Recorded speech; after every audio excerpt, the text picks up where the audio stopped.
We'll have other places that we gotta get, so. For April 15th, 2014. Joel, please join me in the pledge of allegiance. Maria, would you Yes. kind of lead us? Thank you. I pledge allegiance to the flag of the United States of America and to the republic which stands one nation under God, indivisible, with liberty and justice for all.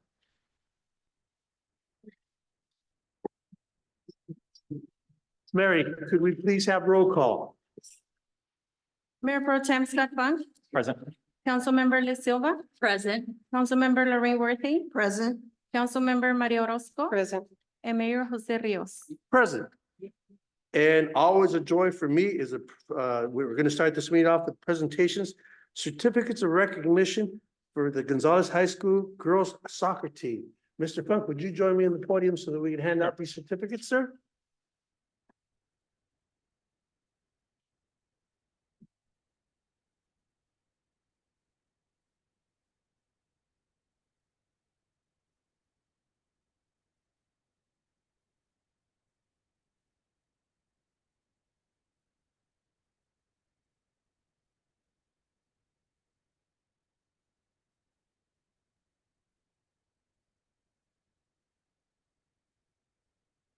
Tell you what, I'll read the first one off here and then we'll go for the names after that. Certificate of recognition for Valeria Olivo, Gonzalez High School girls soccer team. On behalf of the City Council, the City of Gonzalez, we would like to express our congratulations and recognition for being named the PCLA Most Valuable Offensive Player and for the selection in the PCAL Girls All League Santa Lucia Division First Team. We are proud of your accomplishment and for representing your school, community, and families with the highest degree of integrity, dignity, and sportsmanship. Once again, congratulations and go Spartans. Valeria.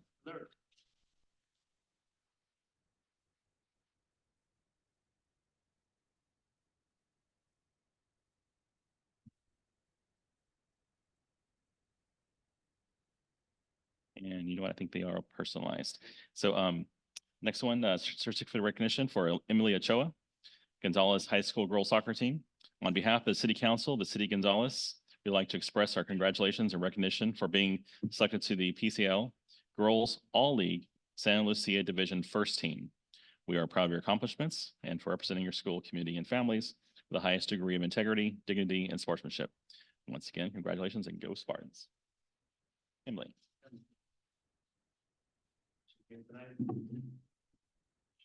Not yet. All right. We'll catch her if she comes in. Catherine Toledo? That's right. All right, Catherine Toledo? I hear it now? Not yet? Okay. Come back. Yeah. All right. Next up is Isabella Camargo. All right. All right. On behalf of the City Council, the City of Gonzalez, we would like to express our congratulations and recognition for being selected to the Richard Chamberlain All Sportsmanship Team. We are proud of your accomplishment and for representing your school, community, and families with the highest degree of integrity, dignity, and sportsmanship. Once again, congratulations and go Spartans. Isabella.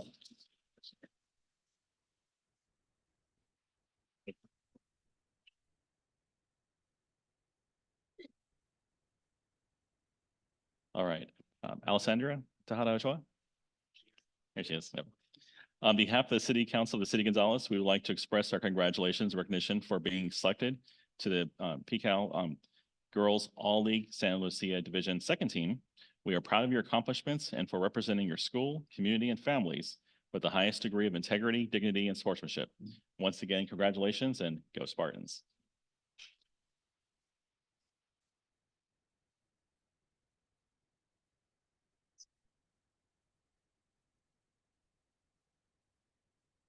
All right.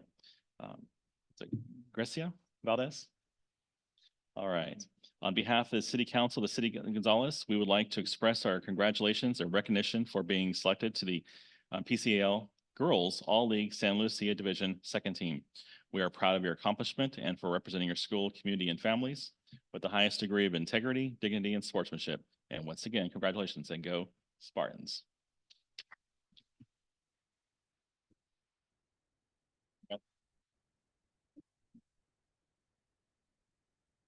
All right. Janelle Garcia. All right. On behalf of the City Council of the City of Gonzales, we would like to express our congratulations and recognition for being selected to the PCL Girls All League San Lucia Division Second Team. We are proud of your accomplishment and for representing your school, community, and families with the highest degree of integrity, dignity, and sportsmanship. Once again, congratulations and go Spartans. You know?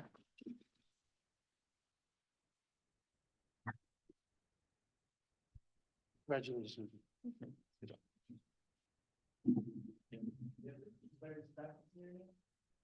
Yeah. All right, hold those. All right, I'll pick the coaches. Yeah, they come from the coaches. All right. We work really great together as a council because as you know, I have some limited seeing abilities, but luckily I've got a great Mayor Pro Tem is more than happy to go up here reading for us. My glasses work. And your glasses still work. All right, Coach Jose Tejada and Gonzales High Sports, Gonzales High School's girls soccer team. On behalf of the City Council of the City of Gonzales, we'd like to express our congratulations and recognition for leading the Lady Spartans to a great soccer team, soccer season, excuse me. We are proud of your accomplishments and representing school, community, and families with the highest degree of integrity, dignity, and sportsmanship. Once again, congratulations and go Spartans. Coach Tejada.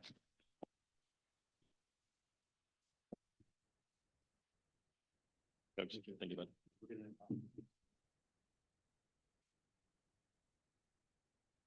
And then assistant coach, Jose Ochoa. All right, yeah. And then on behalf of the City Council of the City of Gonzales, we would like to express our congratulations and recognition for leading the Lady Spartans to a great soccer season. We are proud of your accomplishments and for representing your school, community, and families with the highest degree of integrity, dignity, and sportsmanship. Once again, congratulations and go Spartans. Coach.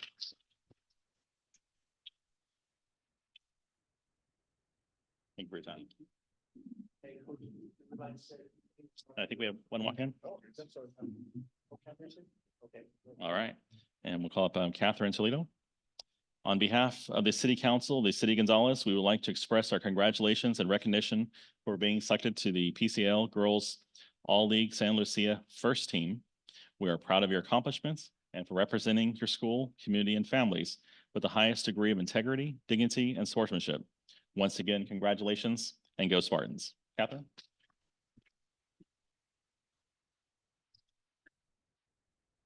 Congratulations. Good job.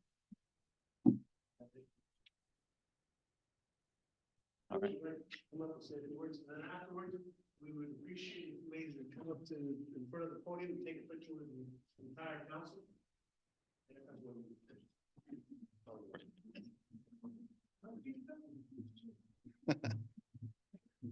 I just want to thank the city of Gonzales for always supporting us since last year that we took the team. Thank you, Mario Orozco.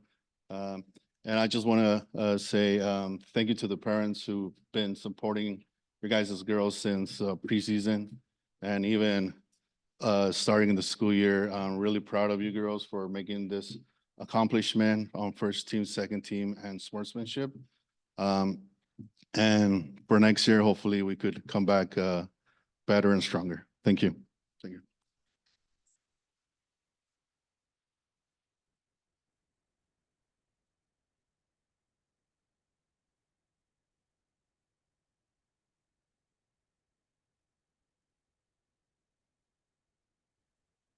Yeah, we'll have us Emily Ochoa. On behalf of the City Council of the City of Gonzales, we'd like to express our congratulations and recognition for being selected to the PCL Girls All League San Lucia First Team.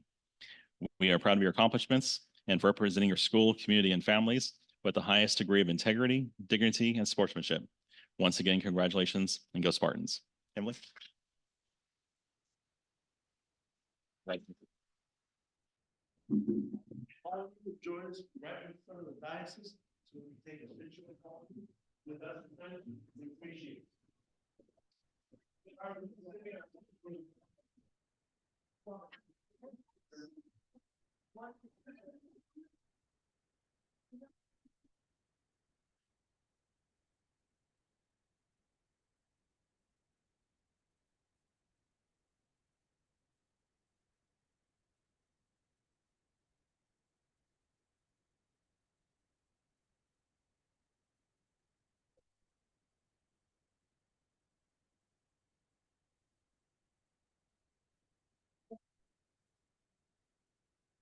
everybody.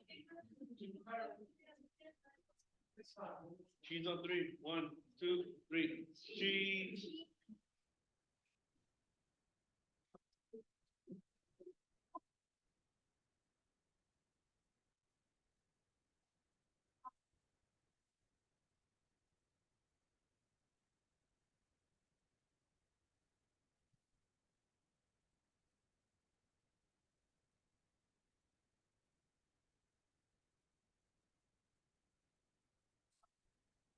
Thank you, Mayor. Always fun. Thank you. It's always a lot of fun, isn't it? Oh, get your mic. Yeah. Okay, moving on. And I know that was very exciting, but we have to move on with the council business. So next up here is we have a presentation from TAMSI on the 101 South of Salinas project. Podium's all yours, gentlemen. Thank you. And thank you for coming. If they want to stay, they can hear about some STEM career opportunities here. That's right. Future planners and engineers, maybe. Maybe. Thank you for giving us a little bit of your time. I'm Todd Muck. I'm the Executive Director at the Transportation Agency for Monterey County. And for those of you who don't know about TAMSI, just brief introduction. Our elevator pitch is that we help plan, fund, and build projects for the 12 cities in the county, in Monterey County. And we work with Caltrans and Monterey Salinas Transit and help facilitate projects getting built. One of the ways that we're able to do that is Measure X, which the voters approved in 2016, and we administer. 60% of Measure X goes to the county and cities by formula. 40% TAMSI maintains for regional projects and programs. And Doug Bilsey here, our principal engineer, is going to give you a presentation about the US 101 South of Salinas project, and it's one of our major Measure X regional projects. So thank you. Thank you. If I knew I had to follow that, I don't know if I would want to do that. Was it something we said? So, they'll be here. That's right. All right. We'll get your own certificate. So I think everybody knows the issues. We're going to go over some specifics, but US 101 South of Salinas to Chular is the project we're talking about. And here are some of the pictures of the, you'll see a collision on the right that we just happened to see coming back from a meeting. And it just happened and it on this. So it really is something that just keeps coming back on the importance of it. And then the flooding in the middle, and we'll go through that. But it's just an area that's just way beyond the time to get a solution. So if you could do the next. So safety concerns, again, I'm beating a dead horse here. There are so many issues and collisions. We can spend days on it, but we'll go over some numbers. If you go to the next slide. Some of these maps, I apologize. Caltrans has a way of flipping some of the maps and they go Salinas on the left is where we're used to, but some of these have Salinas on the right side. So on this one, you'll see that Salinas is on the right, but these are the 11 interchanges or intersections, the unsignalized intersections. And there's some data there that just pretty startling. So from 2017 to 2019, there were 98 total collisions. And that's just crazy. And 3 fatalities, 51 injuries, and you could see almost all of the collisions and all of the fatalities have to do with the left turns. So let's take a look at that. Next one. When you see trucks, you'll see a truck coming southbound wanting to make a left turn. It needs about 7.5 seconds, which is a long time. That's how big the gap is between the vehicles oncoming, and on average they have 2.9 seconds. So you wait long enough and you make a bad decision.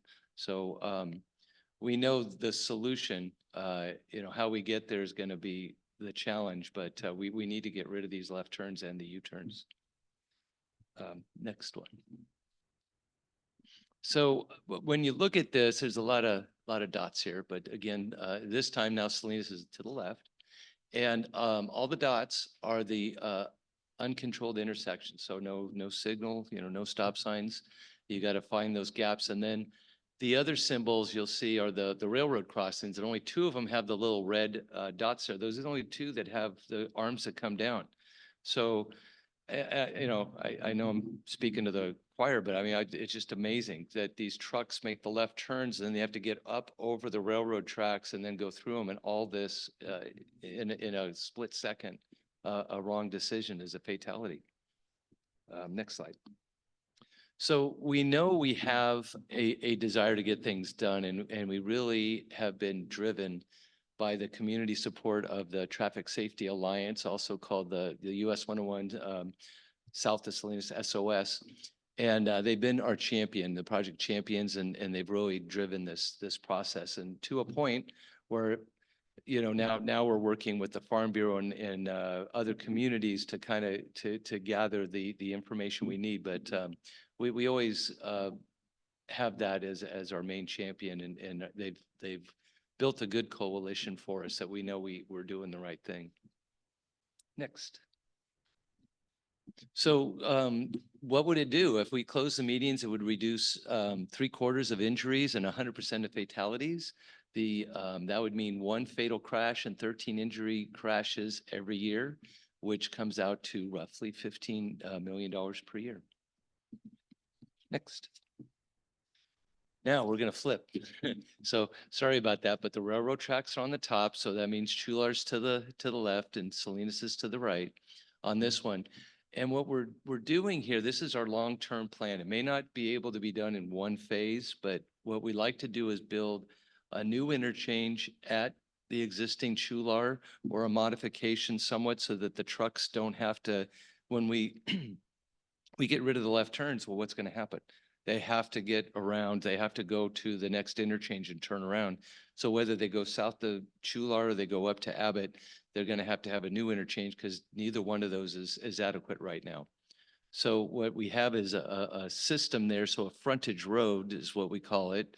And so it's kind of a road that'll go parallel to 101 on the other side of the railroad tracks, and on the Eckhart. If you know where Eckhart Road is, that's kind of the beginning of the frontage road on the east side. So we would need to make sure that we can connect all the farm communities, and then we would limit all the crossings except for the ones where there's gates there, or get rid of all of them. But again, it's going to be somewhat of a phased approach, so we can't expect it all to be done in one shot. We're working with the ag community through the Farm Bureau, and community through the Traffic Safety Alliance. So it's really important that we do this in a way that the community and the people, the stakeholders, the owners, all support it. Everybody wants to get done, everybody's for it, and then you go, well, what about your property? And I go, whoa, wait a minute. So it's a challenge. So next slide, please. So where are we at? So we have this fancy diagram, and what you've got to see is the red line there is where we're at, and that's basically we're going kind of an iterative cycle. We say, okay, what's the idea? What do we do with Abbott? Do we relocate it, build it in place, look at the impacts, go back to the drawing board, and we keep going around and around and working with the community, so that by the time we get past through this iterative process, we go straight to an environmental document. We say, okay, what's it going to cost in terms of impacts? And then we go look for funding the whole way. We look at public input as critical. So the whole time we are talking to the community, making sure they're informed. Next slide. Here's one that I think everybody's aware of, the flooding that happens there. But the thing about the flooding is it's not something the highway causes necessarily, and it's not something we can solve, but it's going to be part of a bigger solution on that.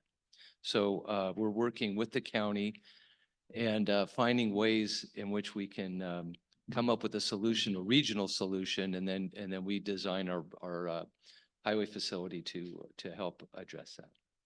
So that's all I have for you, but we wanted to make sure you were aware of it, so that your community members might be asking you questions. What's going on up at TAMC? What are they doing? How can you fix it? So I'm available for questions if you have any about this project. All right, that's it. Your opportunity to ask questions. Right. Right? Okay, my question is related to timing. I mean, I see where you are, so you're really in infant stages of getting things going on this. This has been an issue for such a very long time, and I know everyone that sits here feels that this is really important to get going. Do you have any idea of a timeline yet at this point, or am I asking too much? No, it's a fair question, and just to give you an idea that we're in, we don't have the funding for it. So we're in funding cycles, so they come in every 2 years, so that's basically what we're targeting now, is we're trying to get that environmental document done in 2 years, so we can go for the next pot of SB one, Senate Bill 1 funding. So that would give us we think, our best shot, timing wise and everything, so we're aligning for that. So that kind of working backwards, that means we would get the environmental, we'd have a design with feasible alternatives, hopefully this year, get the environmental document done in a year, which is 2 years from now. So that's pretty impressive. And then you go for the funding, and then it takes a couple more years to get the final design.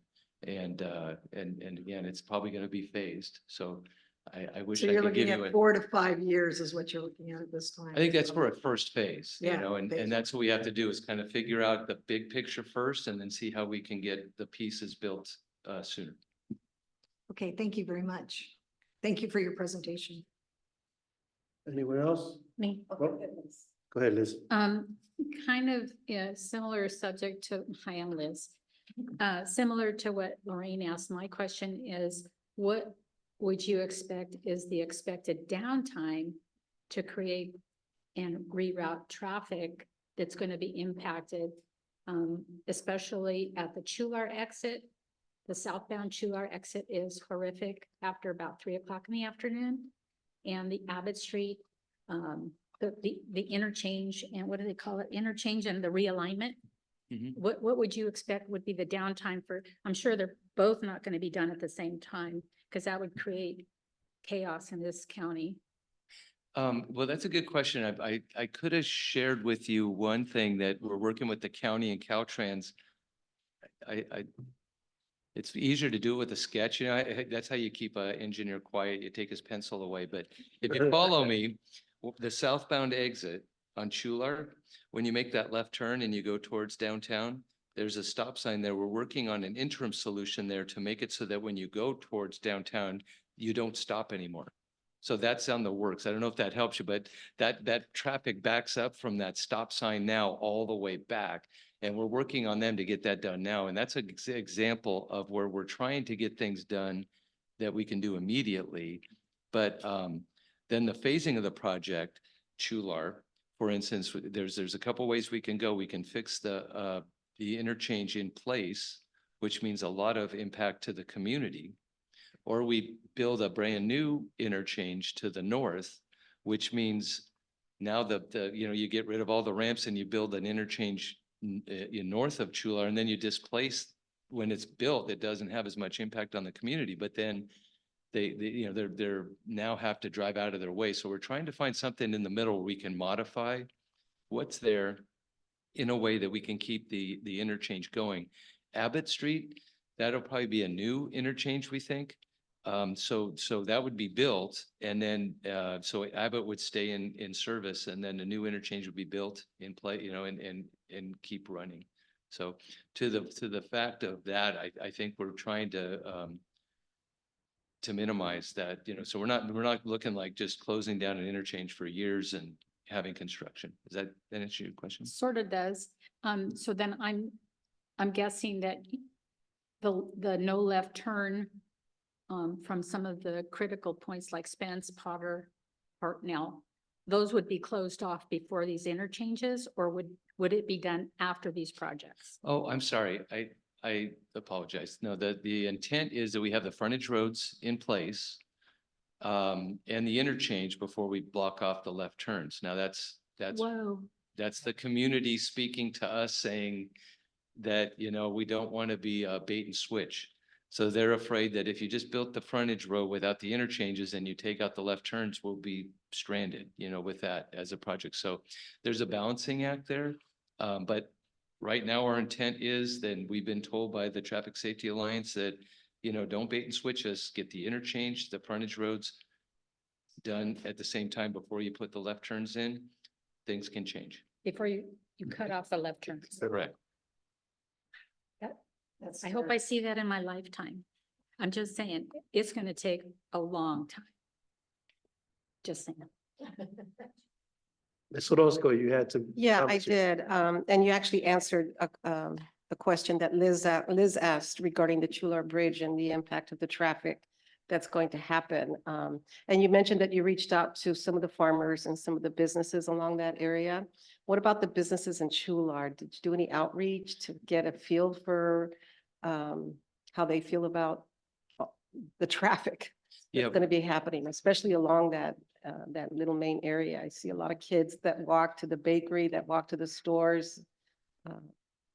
Yeah, we have an upcoming community outreach just for Chular. So we've been working with the Traffic Safety Alliance, which is more of a businesses along 101 and not Right. really the Chular. So we did have a somewhat of a meeting on traffic in general. And we know that the Chular community supports it, but then we're going to have a big outreach on the 28th. And we expect to get the businesses involved, and that's a really critical thing. It's a chicken and an egg thing where Mhm. I think we thought that first we have to have our options kind of on the table. So we've done a little bit of design to let them look and see what we're talking about. Otherwise, we would have had them a little bit earlier, but we wanted to have something to share with them. So Right. now we're at that stage where we're going to do it this month. Great. I'm sorry, Doug said the 28th, but we're having a community meeting in Chular on the 29th. Monday. 29th, that's right, 29th Monday. Sorry, don't show up Sunday. Yeah. Okay. And there is a survey that's out that I guess we finished it the day after we sent you this presentation. So we need to send you a QR code that you can share with the community and just give some basic feedback about their opinions about the corridor. Awesome. And hopefully expand our outreach to beyond some of our live meetings. And that's at Chular Elementary School on the Monday, the 29th. What time? We had a little bit of adjustments. We had to get with schedule, so I believe it's in the evening and I believe it's 6 to 8. Does that sound about right? It's either 5:30, 6 o'clock, I think was our starting time we settled on. Yeah. Yeah, I can get that to you. Thank you. Thank you. Scott, I'm sorry. Ms. That's Orozco? fine. Okay. That's it. Scott? Nothing additional. You answered everything I was thinking of, so thank you. Yeah. And I won't Is that- hold your feet to the fire, but I gotta ask, and I know that with everything that's going on, things are fluctuating, and I mean, we just talked the other meeting about signs to deter traffic on Fifth Street, semis. Went from a $25,000 budget to a $75,000 budget, so if you had your crystal ball and you kind of had a ballpark idea, just so that the community's made aware that, and I know that it's going to be in the multi-millions, so that they, clearly understand this is not something that TAMSA can just pull out of Measure S and say, here, build it. So what's your guesstimate? We don't have a guesstimate yet. And it really does come down to hearing from the community and narrowing down which alternatives are preferred. And then we can start putting some numbers towards those. But we are talking about replacing a major interchange and doing major modification or an additional interchange with Chular. So it's in the north of $100 million range.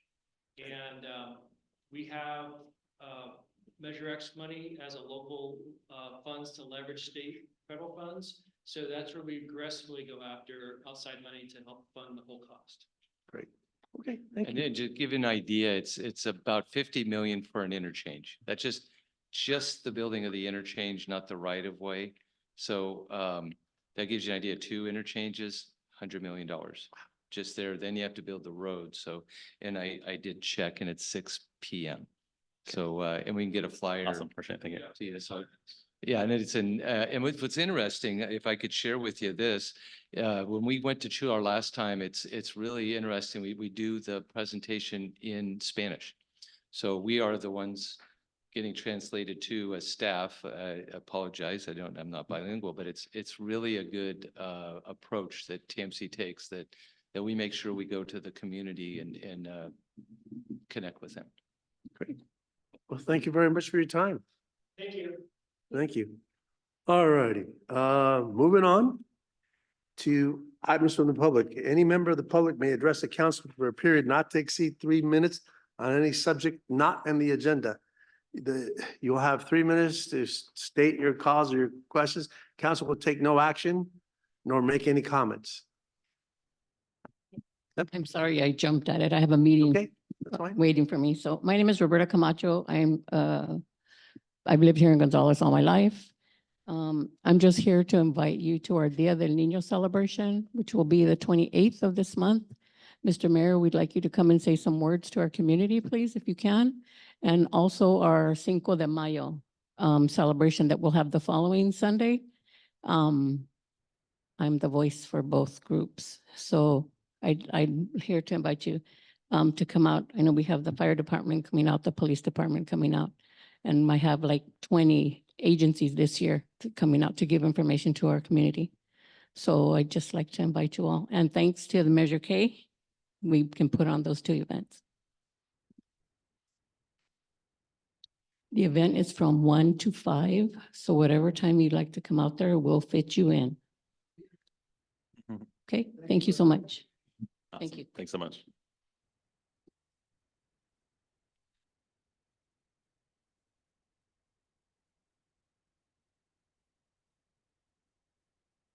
No way of guessing because you got that orange hat. Yeah. Roman Bar, 123 Second Street. I want to talk about an issue that I've been having on 880 Center Street. Well, we have 2 rentals on 9th Street. One's on 208 9th Street. Right behind that, we have our other rental property, which faces the alley. So the 880 has a structure that's built against our fence, which has the dog and stuff. So we had the same issue in the other house at one time where the dogs tore up the fence and you had the bad smell from the dogs, from the urine, the piss, and the fleas. So I called the city went out there and it took them 5 days to get them to move that away from the fence. So they took it 5 feet away from the fence there. So from there, we had to rebuild the whole fence because the dogs damaged it from the urine and crawling on and jumping on it. Well, the dogs used to jump on top of the dog houses over onto our, facing our rental properties. So our renters could not get onto the yard because the dogs were always barking at them and the smell was so bad. So the renters left. So we lost our renters and stuff like that.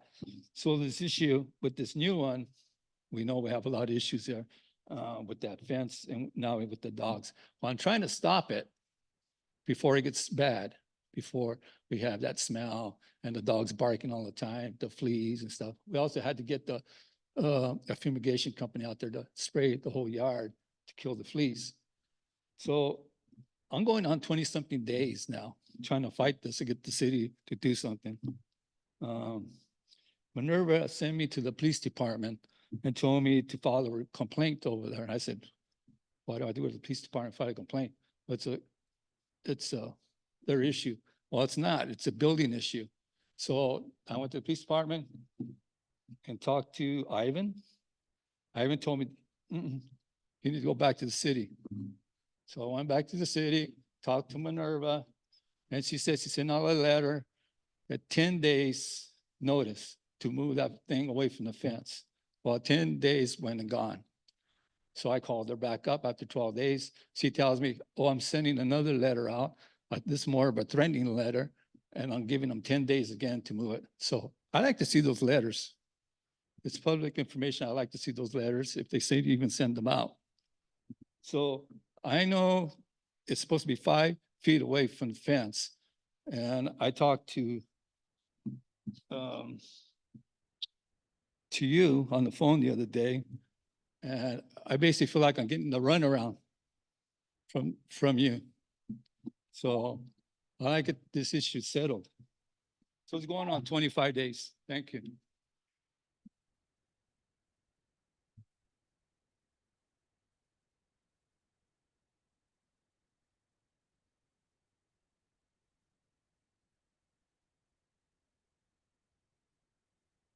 Yes. No comments via Zoom. No comments via email.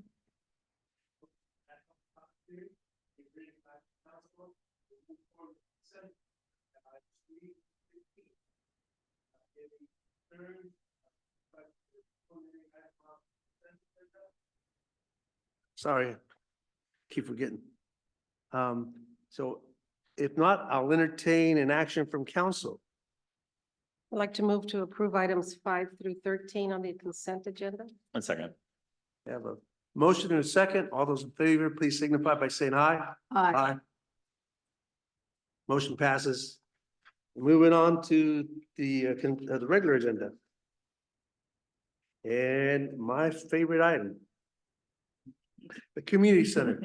I believe that we have an update coming here. Mr. Dobbins, I'm assuming? Yes, Okay. correct. Staff report, please. Mayor Rios, council members. This is a quick progress report on the community center project. And just to step through the 4 different sections in the staff report regarding the project design, we achieved a very major milestone the end of February when we received 100% construction documents from the design build team. The submittal included a plan set that I brought the half size so you could see it. This is 212 sheets. It resides in our conference center. So anybody who comes in to a meeting, and we also have a set with cut sheet, samples of the carpet, tile, things of that nature in the City Hall library. So shortly after receiving this, the design build team submitted this for building plan review by the city's consultant, which is Four Leaf. There'd been a good amount of coordination with Four Leaf during the design of this project. About 2 weeks after that, which is the typical turnaround, and my tip of the hat to Four Leaf to crank out plan review comments on 212 sheets, the technical specifications, structural calculations, and things of that nature. 2 weeks later, on March 22nd, is when they received the first review comments, and the design build team is working to make a resubmittal on that. The next thing is the groundbreaking ceremony, and as the council's aware, we're holding a party on Saturday, April 27th, and it'll start at 1 p.m. and we have speakers. They're listed in your staff report, but include State Senator Ana Caballero, who got us an earmark for $5 million for the Teen Innovation Center. A field representative for Speaker of the Assembly, Robert Rivas, County Supervisor Luis Alejo is pitch hitting for Supervisor Chris Lopez, who has another engagement. Mayor Rios will address the crowd. Cindy Aguilera on behalf of the Gonzalez Youth Council, and City Manager Carmen Gill. So the major donors, elected officials, design build team, members of the Gonzalez Youth Council, we'll all take turns with the ceremony shoveling of the dirt. So then, let's see, 2 more items, the construction phase 1. So shortly after that, well, let me back up. Towards the end of April, the last week of April, the design build team will begin to mobilize and bring construction trailers, have a temporary fence installed around the site and other pre-construction activities. And this includes closing the parking lot that's on the site that's used by staff at the Head Start, and we've given them plenty of notice that we need that location, and there'll be no parking as basically the last week of April and then through the rest of construction. Part of the community center will basically, that is the footprint, is part of the parking lot. I attached the baseline schedule to the staff report because I basically wanted to show, and this is a very detailed schedule. This is a tool that's used by the construction manager to track the contractor's progress. And another reason is, if they run into, say, hey, we can't get this certain material, we're not able to work because it's wet, can you do something else? So the construction manager uses this as a tool to basically work with the contractor, keep it on schedule. What are the other things you can do? And another one is just to look at, so what's the critical path? So the critical path is it's the fastest way through the entire project. So there's critical path items and items that aren't critical path. And can you adjust those items to get them done in advance so they don't turn critical? So basically just wanted to include that. There's a fair amount of effort that goes into overseeing this, and this is one of the main tools. And of course, it shows completion of phase 1, November 2025. So then, let's see, what is it? The last item is the funding and financing. And as mentioned in the staff report, and as the council's aware, there's about 10 different funding sources on this. And one of the main ones is the USDA loan that's backed by the city's Measure X. Originally, I was in correspondence with Todd Muck of TAMC. He was like, what Measure X money from TAMC? It's like, no, Todd, this is City of Gonzales Measure X. It's just coincidental that 4 years later, we were Measure X in the November 2020 election. So we're absolutely grinding away on a construction loan. So we don't see USDA money until we finish phase one. And they must have gotten burned along the way years ago where they provided money for a project that maybe got half built and things of that nature. So we are going out seeking construction money, and we're using NHA, who's the city's financial advisor. So we're going to be bringing a number of documents to a council meeting. Fingers crossed, it's the first meeting in May. It'll definitely be a meeting in May. And for approval to basically close on that construction financing. And at that same meeting, staff will also recommend issuing a notice to proceed for phase one to the design build team. That concludes my presentation. Ready for comments, questions? Questions or comments from council? Go ahead, Lori. I just want to say thank you for breaking everything down like you did. It's interesting that I look at these now and say, wow, $8 million doesn't seem like very much money. That's all we need. Left is 8,936,000 after looking at all the money that we've done. And it's very exciting. And I just want to say thank you, Patrick, to you and the staff, because I know how hard you work with such a small group. And I'm so excited. I mean, to see phase one completed, Right. Our Father who art in heaven by 2025 will be amazing. So thank you. By the end of 2025. No major will delays. Any other questions? I just have a couple of comments. First of all, on your lineup for speakers, I'm just curious as to why the mayor doesn't go first to kind of give the opening remarks and greet everyone. I mean, that's kind of, So this is in no particular order, and I'm Oh. going to let City Manager Carmen speak to that. This is still not the finalized Okay, program. well- It's just the list of speakers, but we're working on the program, and so Good. Point well taken. and I also want to mention that in the month of April, May, and July, we will have three big community events in the park. And it would be really good to have a table just with information about the community center and maybe, asking folks to donate or how they can donate. I mean, it's just a suggestion, but I think that would be something that if we could do that, it would just bring more awareness and kind of keep the community up to speed on what's happening and Right. where we are. Terrific. The only That's it. comment that I had, Mr. Dobbins, is that there's, I believe, some lighting structures out there that were put in place for security reasons and, how the gymnasium was being used at night. Rather than just discard all that, I'm hoping that maybe you could put one behind the fire station. It seems like awful dark, 'cause I'll walk through that alley. Sometimes I go to the post office in the winter months and it's a pretty dark alley. So that's just a thought. I'm thinking also the wastewater treatment facility. We could add a couple of lights out there, just hopefully deter anybody wanting to jump in there. Hopefully not, but you never know. And I Right. think lights provide that Perfect. added measure of security. So rather than just discard them, if there's a way we can recycle, reuse and close the loop, right? All right? Liz? All righty. I'll go ahead and open this up to the public. Anyone from the public wishing to make a comment on this item may do so now at this time.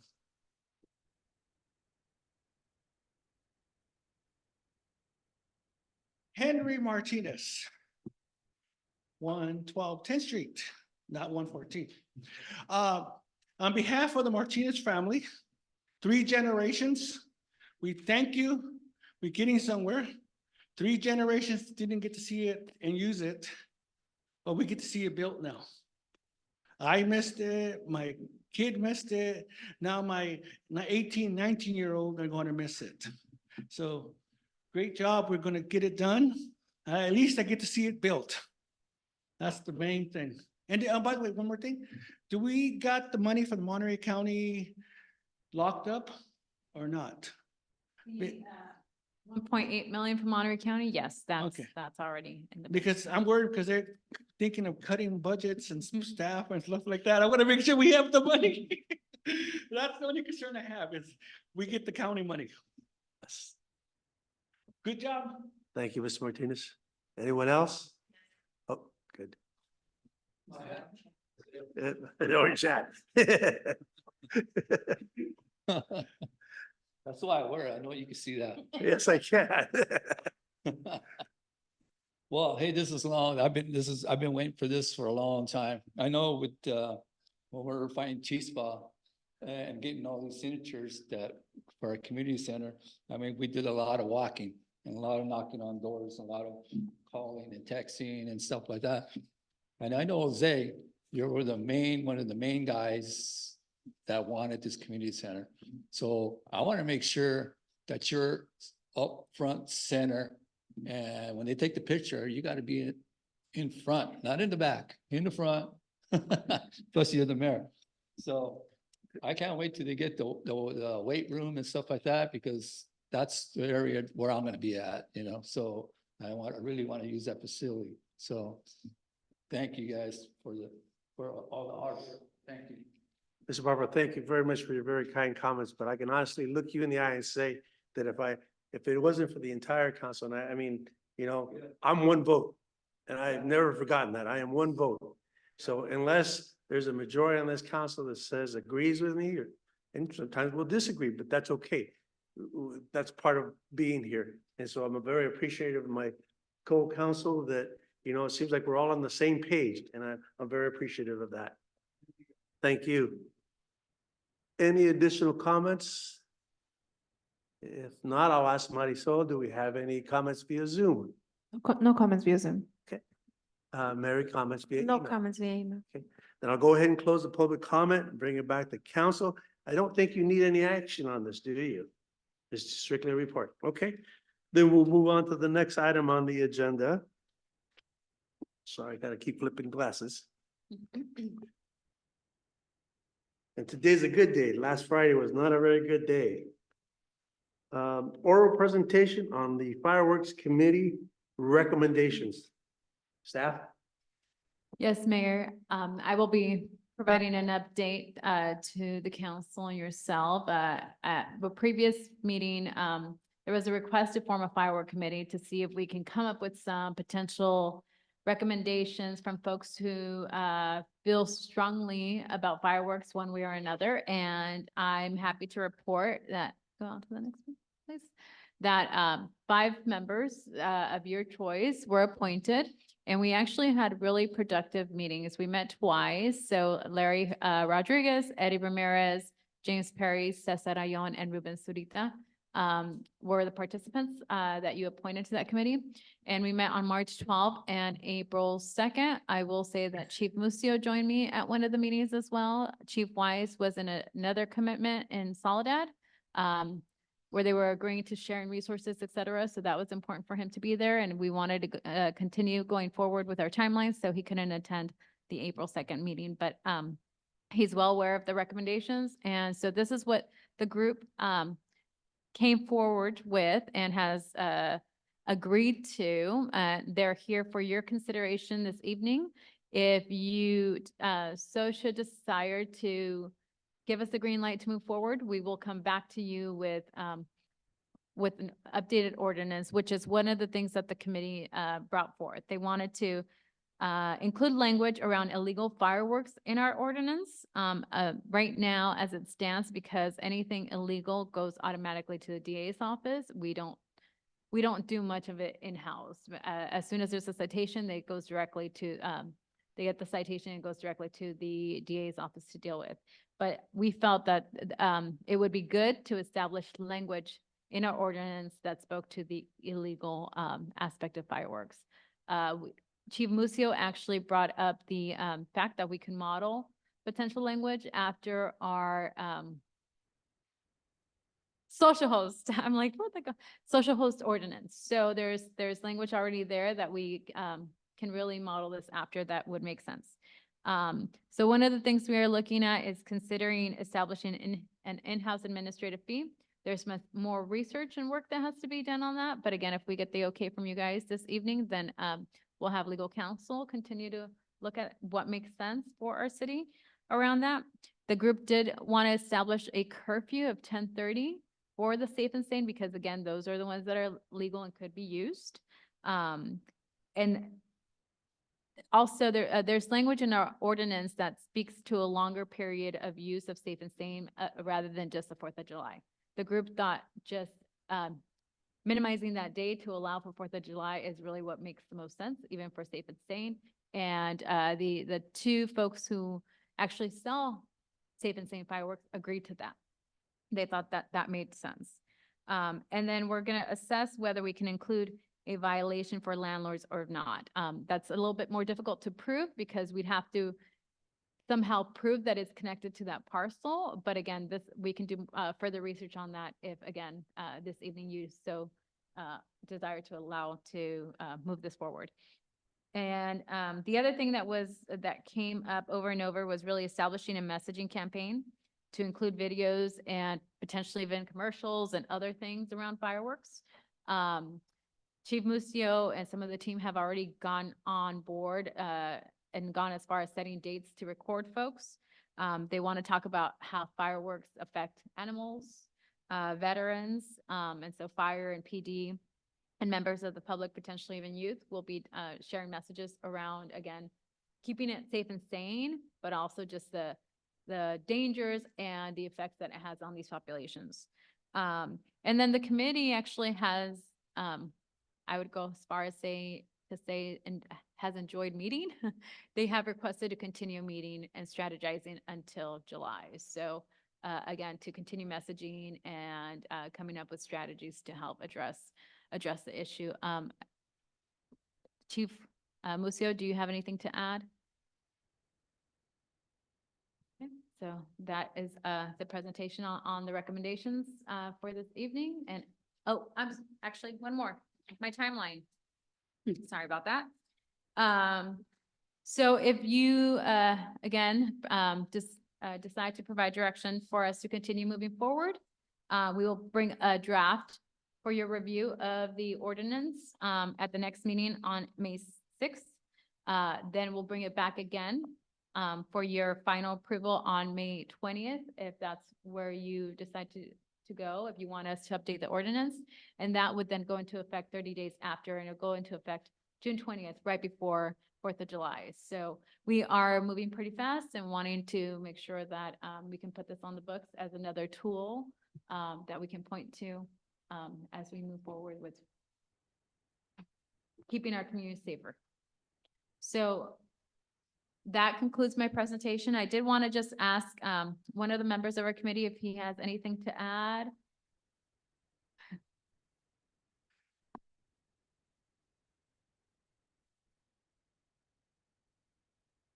Mayor, council members, this committee's worked hard to come up with these suggestions, and everybody was present. Everybody was active in the committee. Had a couple of things I wanted to add that this is a tremendous opportunity to improve the safety of this community, because we all know the fireworks are completely out of control. We can help this community feel a little bit safer, and the people feel a little bit safer in their homes. The other thing I had is when we do post the flyers on the internet and all the Facebook and all that, maybe even the commercial, is that we want to make sure that we have it in English and Spanish. It has to be, that goes without saying, because, and we've also got to keep in mind that a lot of our community members are working during the day. So we want to time it so that everybody is aware of what we're trying to do. The other thing I had is enforcement's going to be a big, as much help as you can give us, and be greatly appreciated, because if we can nip this in the bud and get everybody involved and everybody informed, maybe we can put a stop to some of these fireworks. So anything the council can help us with is greatly appreciated. Those are the three things I have. Thank you. Thank you. I'm gonna go ahead and open it up to the public before we make council discussion. So at this moment, I'll go ahead and open this up to the public for any public comments on this item. Henry Martinez, 112. I wish my son was here. Oh my God, I wish he was here. I guess I have to comment on landlords. We rent the property. We have no control of the property. Only we can do is maintain it and make sure that they don't violate city codes. We cannot go there and tell them what to do because they're legally responsible of the property. And the governor's gonna do next year that I can't kick out my tenants because they're troublemakers with the cops. And then they can move in friends and families next year because the governor says that we have to allow extra people stay in their house if they're hardships. So you guys are trying to put more regulations on us landlords. As a landlord, we buy $1,000 box from the school. What you guys, any of you guys buy $1,000 box from the school? We do every year. Plus, we buy smaller boxes. And it's curfew at 10:30. We only have like an hour and a half to pop them. 11 o'clock sounds better because it gets dark at 9. You guys not taking of the daylight. And if we got like in the wintertime, we get dark at 6, we can start at 6. We invite family members. We invite our tenants to our home. It's our annual get together with the tenants. So we have a big barbecue. That's why we buy the $1,000 box. You know, did you ask these people which part of town they're from? Are they from District 4, District 3, 2, 1? Because District 4 only had one fire. That's because the owner's fault. He coated the previous owner coated his roof, tile roof, with a flammable liquid to seal the tiles. Then the landlord, the owner, did not sweep off the needles off of his roof. Knowing that 4th of July is coming, he don't go up there and take off his pine needles off his roof. One illegal person shoots one firework, lands on his roof, and it's the owner's fault for putting flammable material because I've seen it done before. The guy's mixing diesel, wax, and some other chemicals, and I think that liquid that blocks rain something, he mixes it in one big jar and he's out there spreading it on top of his roof. That roof was dangerous in the first place. This side, District 4 has not had any major incidents. I believe we can keep the safe and sane going. My son's gonna be here next time.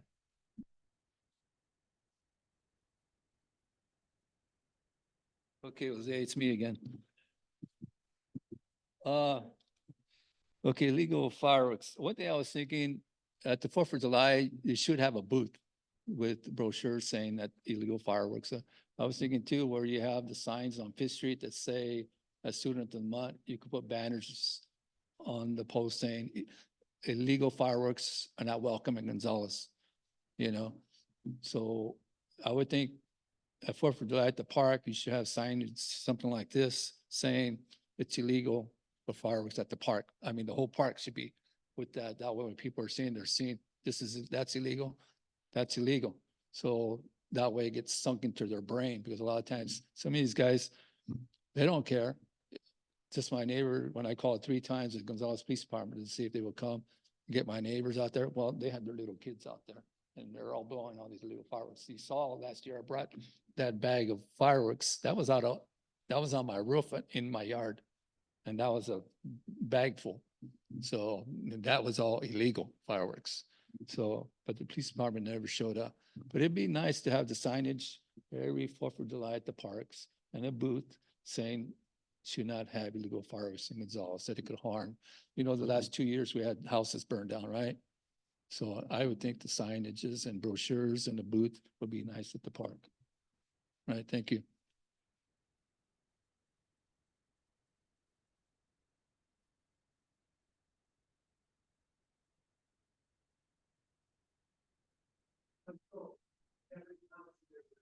Yes, Henry and April.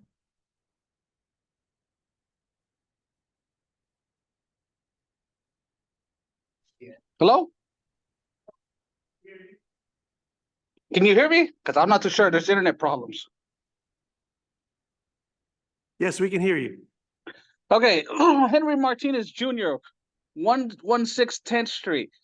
How come none of this committee was ever promoted anywhere? I did not hear any of this. I'm strongly opposed everything that you guys do and anything that's, a part of this. So I don't know how I was not invited. We the people cannot put any kind of curfew on a national holiday. This is only one night a year. You think this is beyond crazy to put any kind of curfew on this? We're only doing this because one house got burnt last year? No. I clean up my house. I clean up my properties. I make sure I get ready for the 4th of July so nothing burns. And also too, if you're planning to put any kind of penalties on us, the homeowners, and my rentals, you know what? I'm gonna pass that on to the tenants, and I'm gonna evict them on the grounds of them violating their stuff. So you're making problems way worse than what it needs to be. I will not stand for this. So I will be at that next meeting they have, and I'm gonna be fighting against it. And you cannot charge the homeowners unless you physically see them light the illegal fireworks. You cannot say, oh, it came from there. No, the law says you have to physically see them light it off. So if I get anything from my properties from the city saying that they were being lit, like, no. And I will take that as harassment unless you got a physical, actual proof that they are lighting them off on my properties. That's all I gotta say. Thank you. Will April be speaking? No, it's just that's the way we have our Zoom calls and stuff like that. It has the both of us. Okay, thank you very much, Mr. Martinez. All right, Marisol, do we have any other comments via Zoom? No comments via Zoom. Okay. Mary, No comments via email. thank you very much. So we'll go ahead and close the public meeting and bring it back to council discussion. Mr. Orozco, would you like to start? Thank you. Once again, I think it would be a great opportunity to do some flyers and make them available at the events that we're going to be having at the park prior to the 4th of July, just so that residents are informed of what is, what's coming. I like the idea of the curfew. I know not everybody's going to agree, but I can honestly tell you that, it's during midweek, kids have to go to school. We have a lot of elderly residents who I know I get complaints from about just the loud noise after, sometimes it's midnight and they're still going off. So the idea of having a committee, and I know they worked really hard, and that's what we want. We want to hear from folks. We had the committee meetings and they put together these recommendations, and I think it's a good idea, and I totally support it. Mr. Funk? Yeah, thank you, Mr. Mayor. First, actually, I want to thank the members of the committee for their time. And I know it was something we talked about for quite some time and over several meetings before we actually had members of the public be appointed. So thank you very much for your time, and I appreciate you taking the time to meet separately. And we did have differing opinions in that committee. That was an important piece that just to note that the city manager oversaw with the city council to make sure that we had persons that were very much for fireworks, and those who are very, who are not to say against, but very much concerned about, illegal fireworks. That said, yeah, we've had 2 disasters in, 2 years in a row. I don't care where you draw the line at. You can draw a line at Chular if you want.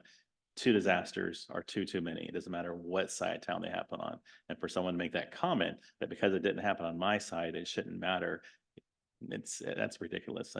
It's frustrating to hear somebody say something like that, especially considering someone passed away. And to not assume that. But that being said, we already have a noise ordinance that begins at 10 o'clock. and agreed. It is a national holiday. I very much appreciate that. At the same time, the very next day is a business day. Persons are back to work the very next morning. Some persons are, going to work very early. And so fireworks going off until, after midnight, et cetera, is quite frustrating for a lot of people. And it's probably the one day of the year I get the most phone calls, particularly after 10 p.m. So I like the idea of a 10:30 curfew. It does give a little extra half hour there, I suppose. But yeah, our law enforcement will be very busy that evening, I'm sure. Trying to, just keep the 10:30 going. But the biggest thing is the illegal fireworks. And so I agree, signage, flyers, et cetera, referencing that, the curfew and so forth, but also referencing, anything that, we, are, through our legal that we're able to do, whether it's an in-house fine, et cetera, that will assist us with that. It would be great. So that's my thoughts, Mr. Mayor. Okay. Ms. Silva. Thank you, Mr. Mayor. I have to echo their comments from the other side of the dais. Thank you to the committee that got together. I know it's sometimes hard to get together when you don't all see the same way, but it's good to come together when you can agree to disagree on some points, but then you collaborate and you come up with a solution that seems to be agreeable to everybody. I also like the idea of a curfew. Sometimes they do go on too late into the evening. I know the safe and sane, typically they're not as loud as the illegal ones. And I'd like, again, to echo that I think informational flyers at our upcoming public events would be advisable. Also to consider, I don't want everybody calling 911 because somebody set off illegal fireworks somewhere. But if there's anything that we can put together, kind of like a 511, can the residents call a number that they can report something and it's addressed within a reasonable amount of time? I mean, granted, this is not going to just happen on July 4th. It's probably going to start right around Memorial Day for the illegal fireworks, because it's safe and sane. They're not sold until a few days before the 4th of July, and they stop selling on the 4th of July. So to that end, I think the main focus, is going to be trying to eliminate or mitigate the illegal fireworks. And I think that's what our concern is because of the losses we've had in the last couple of years. That is our main focus. It's not to ban people from having a good time on the 4th of July. We can have a good time, but be reasonable. And I think the curfew is good. I think all of your ideas are good. And thank you so much for your time. Ms. Worthy. Ms. Silva and I are always on the same page. The Okay. last two things that you said were things I was going to say, so I will not repeat. I will just say that I live with a vet who has PTSD. And when those fireworks go off, it's difficult in my house.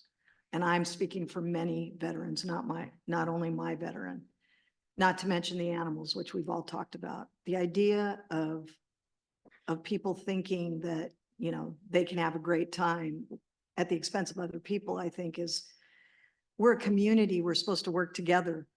And I commend the committee for working together because I know we had a mixed group in there. So I want to say thank you for that. I've always been opposed to the illegal fireworks.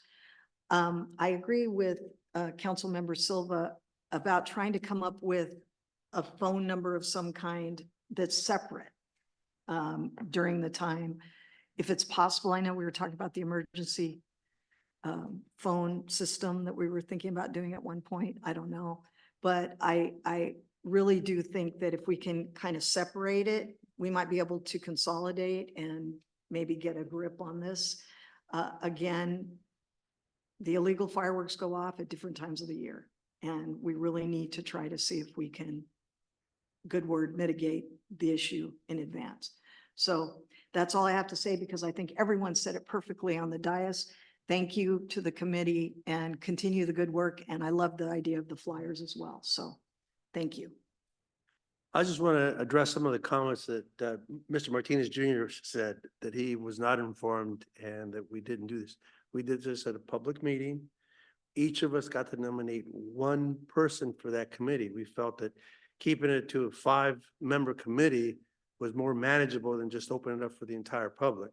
And I think all of us kind of really gave it a lot of thought, and we had a pretty even split on the pros that were really pro fireworks versus the, let's get rid of fireworks altogether. And the thought that these 5 individuals came together as a community and came up with these ideas, I think speaks volumes of the folks that were on that committee, because they didn't, just buckle in and just say, nope, I'm not changing my mind. It's got to be this way or not the highway.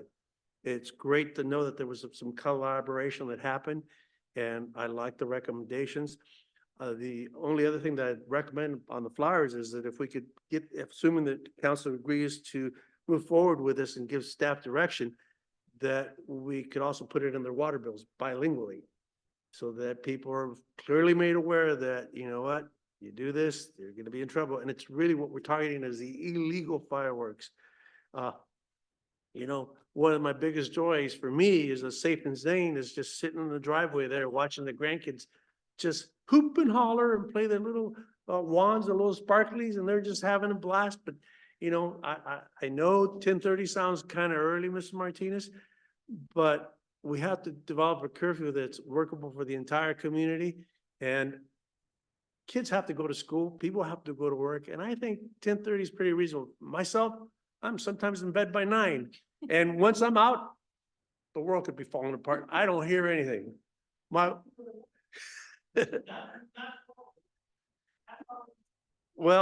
I'll go ahead and, I'll wait for council to give direction, but we'll see what everyone decides here.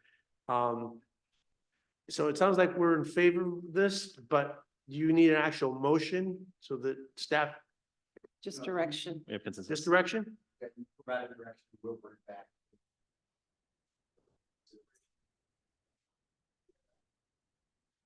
Fantastic. And if it's possible, just to do a quick, just a simple flyer so that we can maybe have it available to give out, especially if we could have it by Dia de los Niños. We're going to be stuffing bags for the kids and their parents, and we have volunteers that are going to be just stuffing these bags and giving them out to the children.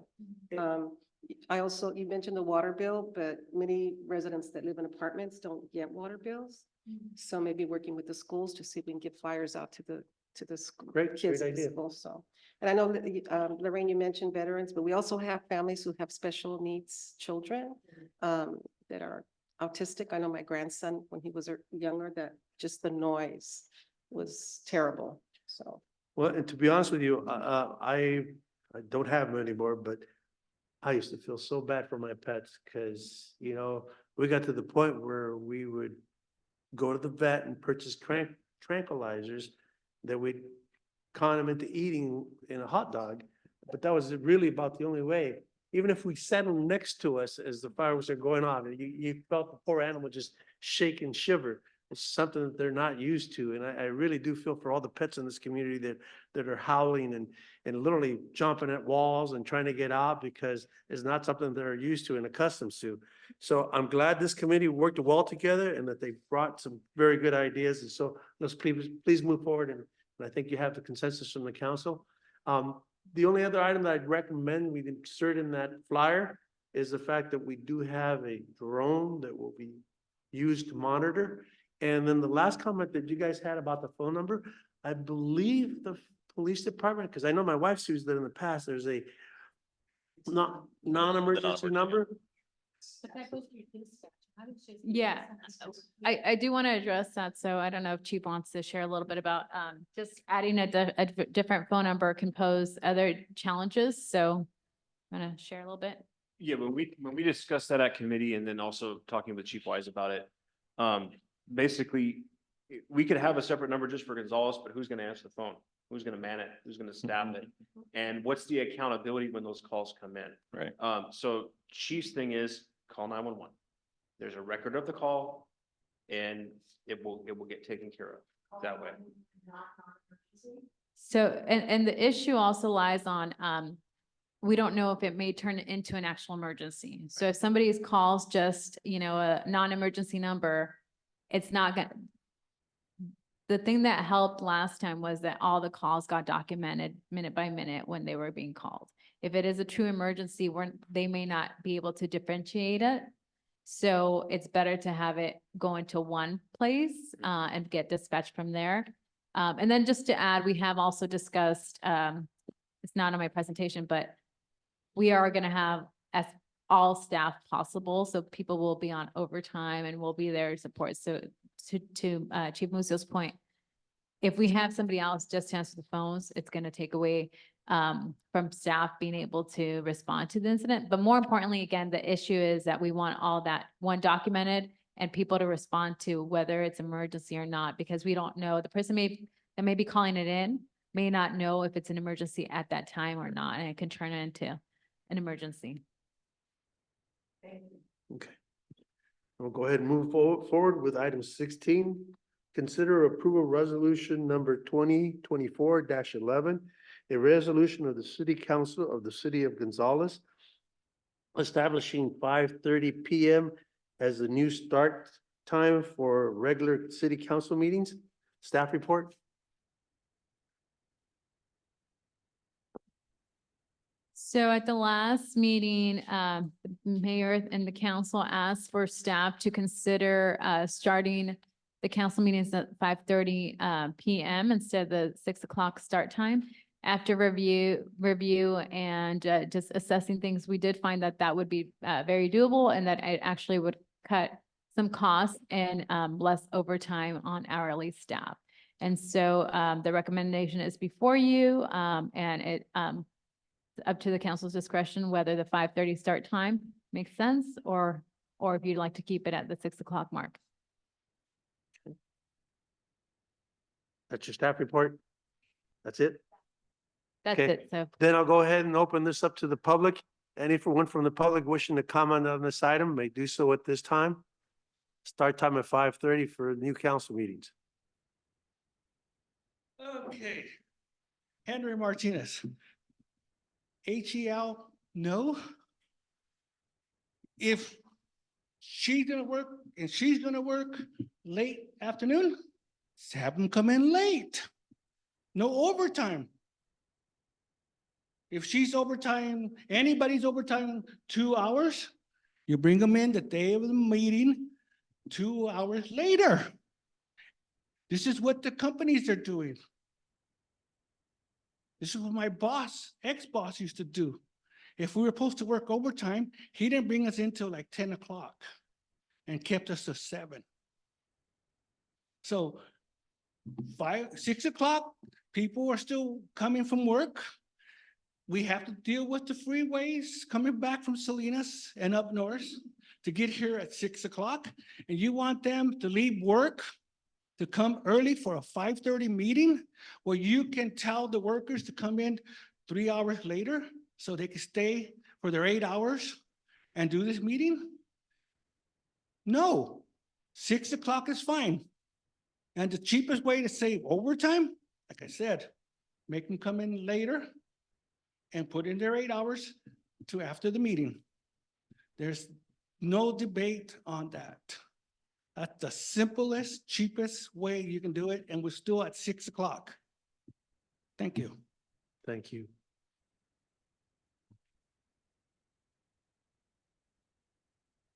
Hello, Mr. Barba. Didn't recognize the hat. Yeah, did. I know you don't recognize me at all.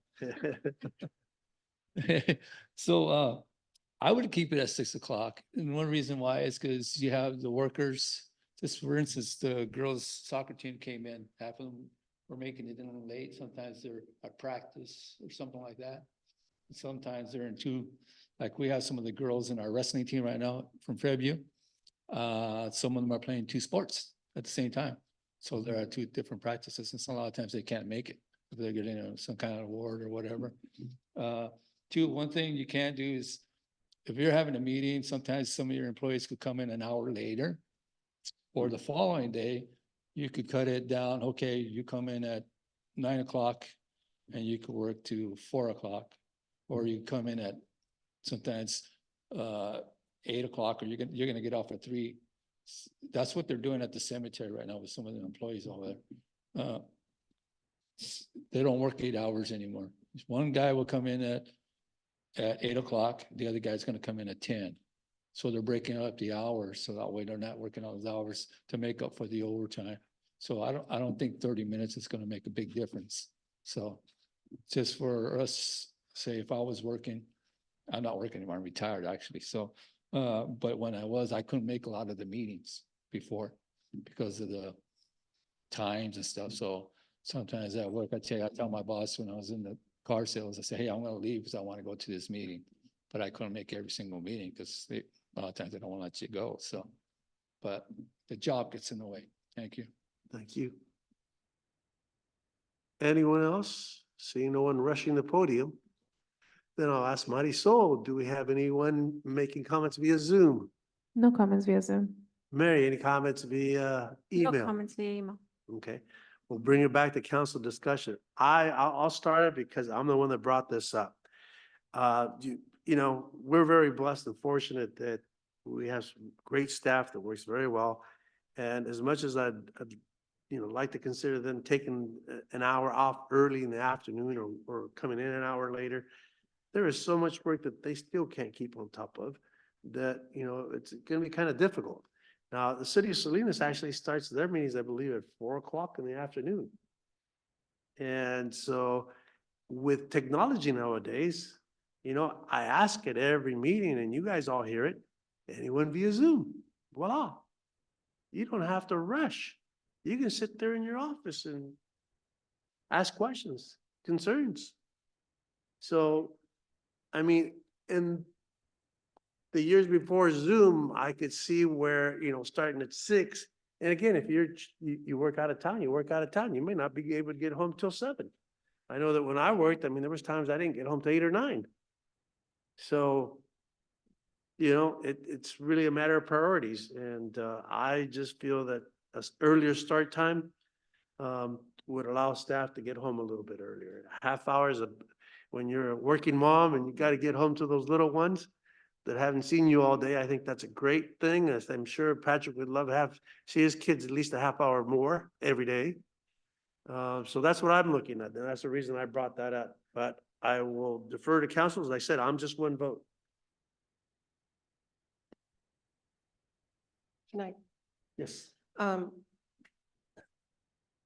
just trying to get a feel for, I know management staff does not get overtime, correct? And our clerical staff, do they get overtime or do they get comp time? Our clerical staff, and it's really hard to have them do a flex schedule and start later because they have to open and close City Hall and count Right. money and do accounting and all that. So to give one task to one person all the time, it becomes a lot when people are coming in and out of the office starting at 8 o'clock. So. Okay. One of today, for example, I serve on the Catholic Charities Board, and today we had a retreat, which was in Monterey, in Pacific Grove, and it was over at 5:30. Part of being on Catholic Charities is I also serve on different subcommittees, and one of them being parish engagement, which I was assigned to today, which will be meeting on the first Monday of every month from 4 to 5. Those meetings will be in Salinas. So it's going to be a challenge for me. Now, should we approve this to get here by 5:30, especially with all the traffic? I also sit on a subcommittee for the Housing Authority that again meets on Mondays, and that's also in Salinas. Earlier it was mentioned, Roman mentioned about the presentations that we do for the kids. And it's a challenge to get them here even at 6 because the parents are still working. So evident today when some of them came in a little bit late. So I think it is nice to get off maybe a half an hour early, but we don't have an idea of how long our meetings are going to take. And I think the inconvenience of, making it easier for those parents to get here when our meetings are at 6, it's a service that, I think the public deserves to be able to attend some of our meetings if they'd like to.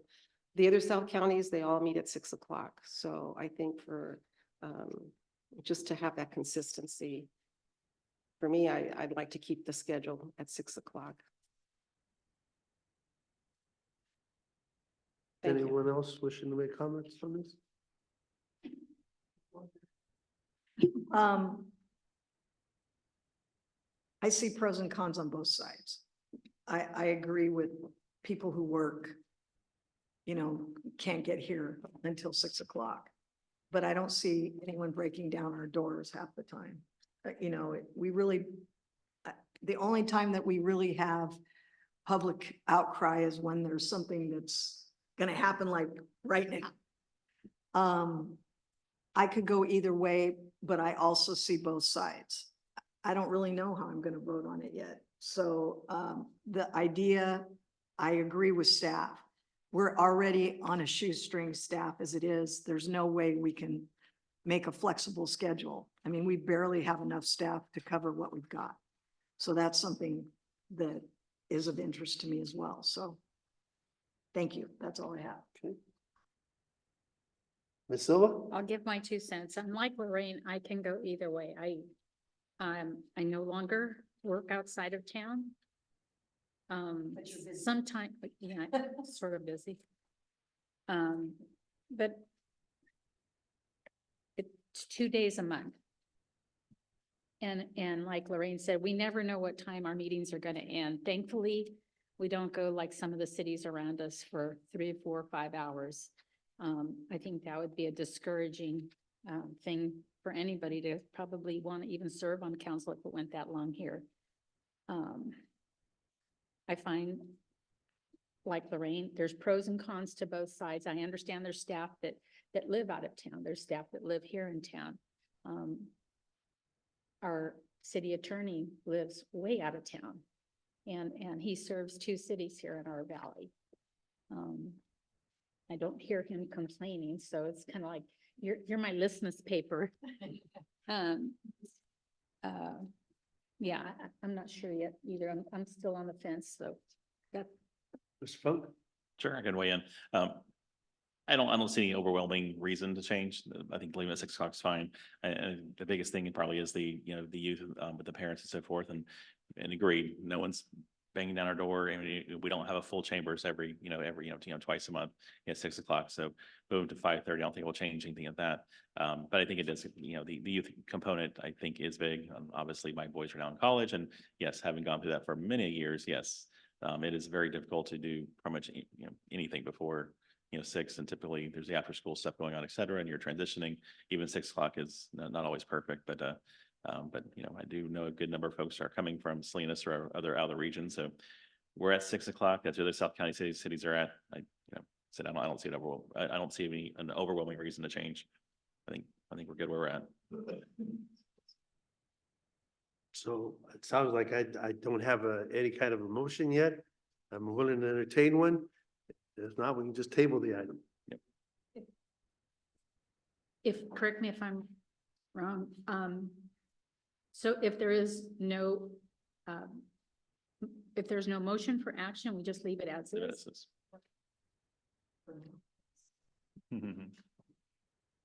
I have no motion, so I have no change of time. Okay? I tried, folks. All right, we'll move on and we'll have the Gonzales Youth Council updates. Good evening, City Council members and staff. We have a few short updates with the GYC. One of them is our 2 action projects, the tenant rights project, which Luke works closely on. One of the updates within that project is Luke and his group sent out a survey within Gonzales, issuing the kind of information tenants within Gonzales knows. He sent out that survey both online and paper. And he sent out an envelope that is held within the police station along with our local library. And with that, we'll be waiting to hear some of the results. For the mental health project, me and Valerie, one of our ambassadors, are working closely on creating another survey, Bless you. which we will be, bless you, which we will be also having this Thursday, collaborating with Dr. Laval and a few of her assistants, working on another survey. Our next update is, we will be having a meeting this Friday, collaborating with Soledad and Greenfield Gonzalez Youth Council, working on our youth summit. And the GYC is also excited to hear about the groundbreaking with the community center on the 27th. So, thank you. Thank you. We're moving on to council updates, and I guess, first, League of Cities, I have nothing, that we have not met yet. So next is AMBAG. Yeah, we met, there was nothing substantial to bring back this time, so. Okay, and next we have MST. We met this morning, so my notes are a little, they're not really organized very well, but one thing I did want to bring up to everyone is that that we have two different chairs. One is board operations and one is board administrative. Today, board operations met and had a discussion about the MST circulators. I did confirm with Vince, he has a timeline now.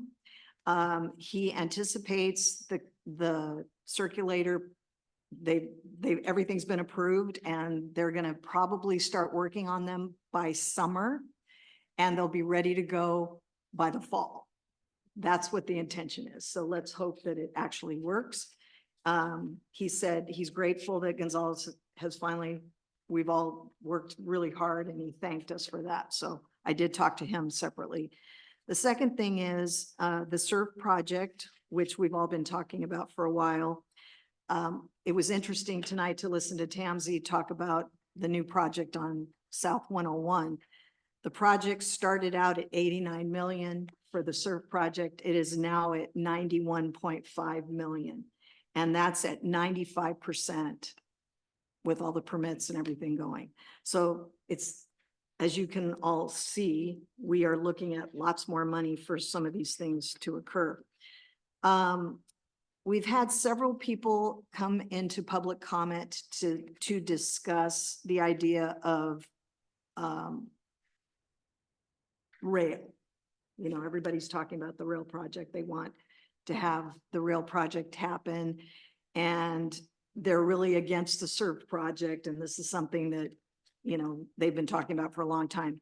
Well, we actually had a consultant come in today who did an analysis on the rail that's over in the marina area, and it's not viable. There's nothing that they can do with that rail. So it's going to have to be pulled out if rapid rail ever comes into effect. And one of the things that he did say, which I thought was really interesting, is bus rapid transit is always a precursor to future rail. So none of us will probably see rail happening in our lifetime, but we hopefully will see, you know, the bus rapid transit happen. So that was good news. The last thing that I want to share with everyone, because it really opened my eyes, a couple of things. Number one, Abner Tobias, he goes by Toby. He's a coach operator and has been a coach operator for 25 years. He said he was taught early on that coach operators are the eyes and ears of transportation. And he used an example today of a 6-year-old girl that had been dropped off at a bus stop. And he just couldn't understand why someone would be dropped off at 6 years old. And he walked up to her and he said, "Who dropped you off?" And she said, "My mother. And the reason that she dropped me off is because she said that she could trust the bus drivers for Monterey Slings Transit." And he just wasn't sure. He actually called a supervisor because he wanted to make sure that this little girl was there. And apparently she had called and everything was taken care of. But it just showed me the example and the dedication of our drivers. And we just had a class that just completed their training, and we have 25 new bus drivers. So that's really exciting. So these are just little things that kind of hit me today. We also have a navigators program where this is something that I learned about several years ago when I attended a conference in Jacksonville about these are people that are volunteers who actually help people with disabilities. And they do this and they're usually disabled, these people. So I know I've said it before, and I'll say it again, MST is one of the best organizations that I've ever seen, and I'm grateful that I'm a part of it. So that's all I have to say. Thank you. Thank you. All right, moving on to oral communications, and Lorraine, you're up again. All right, I really don't have anything to say, but I'm really so happy that I am going to bring it up anyway. I call her my cousin, even though she's not officially my cousin.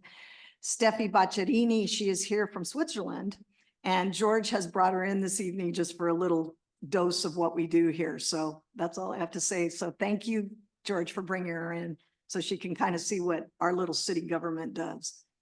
And that's all I have. Thank Okay, you. Thank you. And welcome to Gonzales. ¿Cómo le va? My updates, Yes, please. have a couple. I want to thank everyone who attended the opening of the Educational Center at the Johnson Canyon Landfill on April 6th. I think it was a huge success. Once they figured out where everybody was supposed to meet, they said at the high school stadium, so that's where a lot of us were. But some people ended up behind the administration building. So once we squared that away, then we got the buses rolling on time. The other item is I attended the annual MCPOA dinner on Friday night in Seaside. It was a packed house, and it's always fun where you get to see our local law enforcement members that were recognized as employees of the year for the previous year. They're honored that night. Always a lot of fun to buy their raffle tickets because I was the lucky person that night for one of the items that they had. So that's always a good thing. So I'll just keep going because I like to keep winning. Right? This Thursday, April 18th is the monthly senior lunch at St. Theodore's Parish. Starts at 11, and it is funded by Measure K, or partially funded by Measure K. It's always a nice time for our senior citizens to get together and visit because a lot of them aren't driving anymore, so they get to come and enjoy each other's company.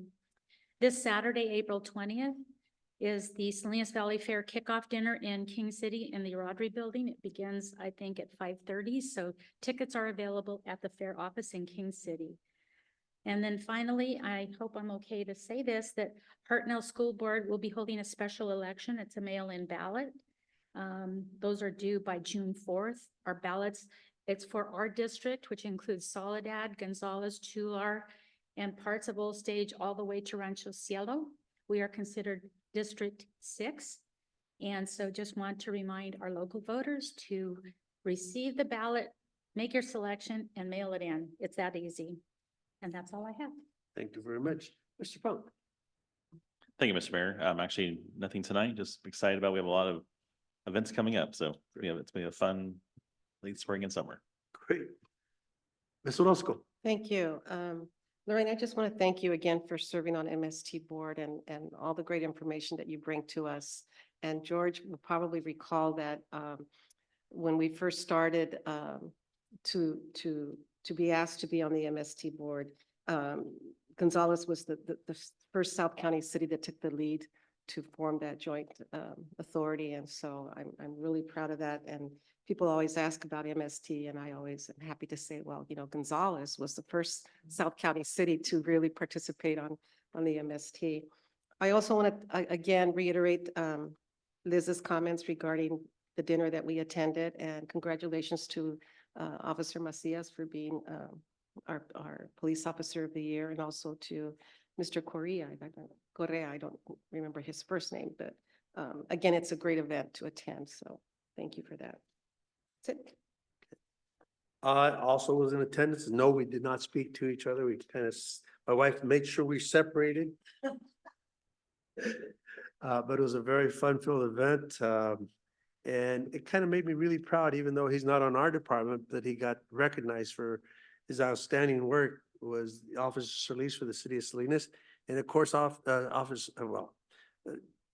Chief Murphy kept touting that they've had $40,000 signing bonuses. Well, I'm hoping we'll put some earwax in our local police officers that they don't leave. But yeah, perpetrated, yes. Wow. And they won't have the fun-filled community that they have here. They will definitely earn their pay. I can tell you that firsthand because I have a brother that works there and he's ready to go. He's done. The other comment that I had, and I know that is part of it's a prep period for the upcoming car show, which is, it is happening this weekend, correct? Okay, because Roman called me earlier in the day to say that all his homies were calling and saying that it was canceled. I said, no. Call your homies back, text them back, whatever you gotta do, tell them to get their butts in here and pay their $40, or they'll be paying 50 the day of the event. Right? Is that correct? Okay, so I've cleared that idea up with him. The other question I had, and I was watching Public Works clean up areas of town. I mean, I think, you know, I'm assuming, and I'm not sure, so I'm throwing that question out there. We must have a license to be able to apply Roundup.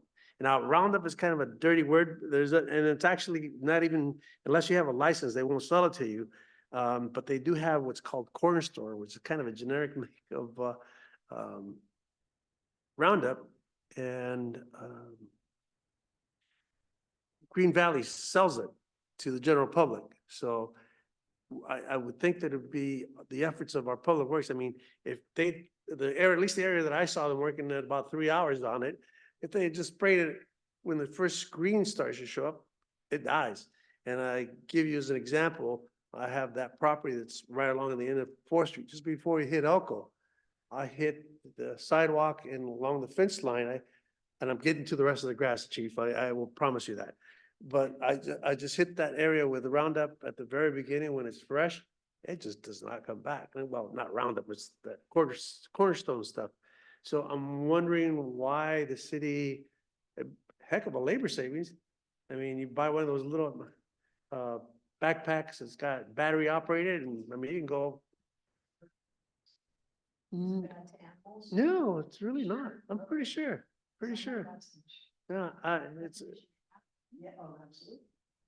Because my son has one that he says if you can spray it in 24 hours, it dissipates. Right, that's the same thing. It's the same stuff. And I mean, I usually would like that area on 4th Street here. I do it on the weekends, like on a Saturday morning when it's warm enough, because I don't want to do it during school hours. And wind, of course. So if I do it early enough in the morning, as you can see, like I said, take a drive down 4th Street. That area looks like it was clean, cleared. And I just think that 2 guys, 3 hours, let's see, say $20 an hour a piece, you know, what did we spend just to clear one little spot? Versus what you could do with a spray can. And again, I'm just throwing that out there. I know our budgets are tight, but I've been talking to Mike Kennedy. He said it's about $20 a gallon, and they sell it in 2.5 gallons. So that's roughly $50 for a 2.5 gallon. I can imagine that's a lot of concentrated spray that you could make up. So Mayor Rios, we don't use Roundup. Roundup.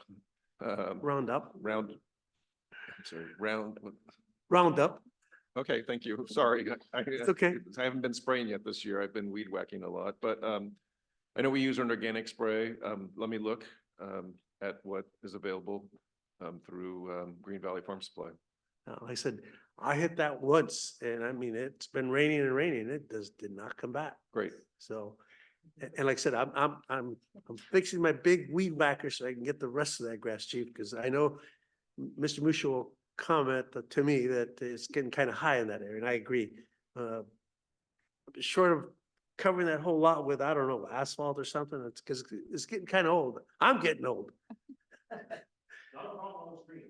I know, but as soon as it turns brown, that's especially during the fireworks season. I know. The last thing I want is a huge bonfire in that backyard, and it's a huge backyard. So trust me, I will get to it.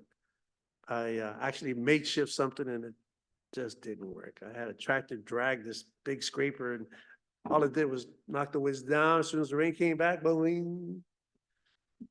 And I do have a tiller, but my wife is basically said if I use a roller tiller, she's gonna throw me in front of it and use it on me.